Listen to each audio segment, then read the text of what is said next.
Et puis en Ituri, le gouvernement provincial s'engage à redorer l'image d'antan du lac Albert, lac compté jadis parmi les lacs les plus poissonneux d'Afrique. De nos jours, cet espace aquatique a perdu la majorité d'espèces de poissons qui y vivaient. C'est là pour de multiples raisons, entre autres l'utilisation des filets prohibés, le non-respect des mesures réglementaires et autres. Dans un arrêté du gouvernement, Jean Bamanissa Saïdi, une unité provinciale de surveillance contrôle de suivi de la gestion durable de la pêche et de l'aquaculture a été mis sur pied. Suivez à ce propos le ministre provincial de pêche Gershon Dramani.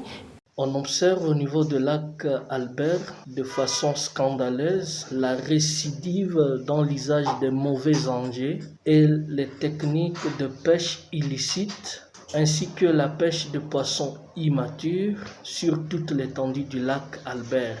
Le lac Albert contient une grande ressource en eau douce et un grand nombre d'espèces et de poissons. À ce jour, environ plus de 73% de la population du littoral dépend de la pêche comme moyen de survie. Les pêcheries associées sont confrontées à des défis critiques de la diminution des stocks de poissons pour des raisons multiples, dont entre autres la mauvaise gestion et des pratiques corroborant à la dégradation de l'écosystème global du lac.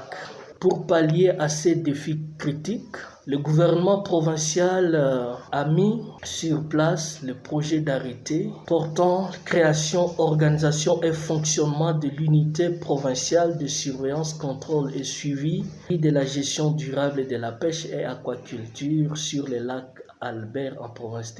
Les soucis consistent tout d'abord à mettre à la disposition des populations de la province des poissons en quantité et en qualité suffisante par une régularisation intégrée du mode et des conditions d'usage. Ensuite, on passait au projet de pêche industrielle au niveau du lac Albert et en fait d'assurer une gestion qui va répondre à la génération présente et à venir dans les cadres de ressources alliées des patrouilles Albert.